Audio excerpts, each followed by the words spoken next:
Old Ironsides is a silent film starring Charles Farrell, Esther Ralston, Wallace Beery, and George Bancroft. Plot: early in the 19th century, the US Constitution is launched as part of an effort to stop piracy in the Mediterranean. Meanwhile, a young man determined to go to sea is befriended by the bosun of the merchant ship Esther, and he joins her crew. When the Esther reaches the Mediterranean, she too, along with the Constitution, becomes involved in the battle against the pirates. Cast: Charles Farrell as the Commodore, Esther Ralston as Esther, Wallace Beery as bosun, George Bancroft as gunner, Charles Hillmales as Captain Preble, Johnny Walker as Lieutenant Stephen Decatur, Eddie Featherston as Lieutenant Summers, George Godfrey as the cook, William Conklin as Esther's father, Nick DeRuiz as the Bashaw, Effie Ellsler as Esther's mother, Frank Jonason as pirate captain, Duke Hanamoku as pirate captain, Boris Karloff as ace Saracen guard,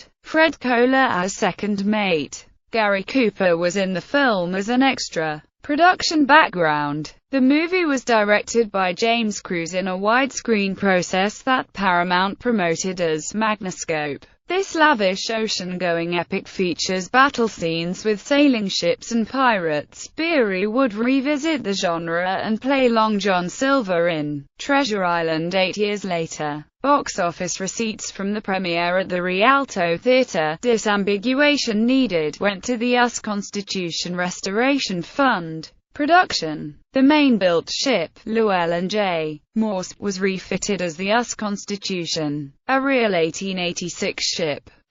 Castle was burned and sunk for the film off of Catalina Island. A close-up of a tattoo on George Bancroft's arm reveals that his character's name is also G. Bancroft. Availability: the Museum of Modern Art in New York City exhibited a restored 35mm print of the film in December 2008. On July 19, 1997, a free public showing of the film was offered at the Charlestown Navy Yard, Boston, as a part of Sail 200 festivities for the ship's bicentennial. A large screen was mounted beside the ship. Film organist Dennis James, working from Erno Rapace's original music, accompanied the showing. During the scene depicting its battle with the HMS Guerriere, the ship's own cannon were fired in sync with the film.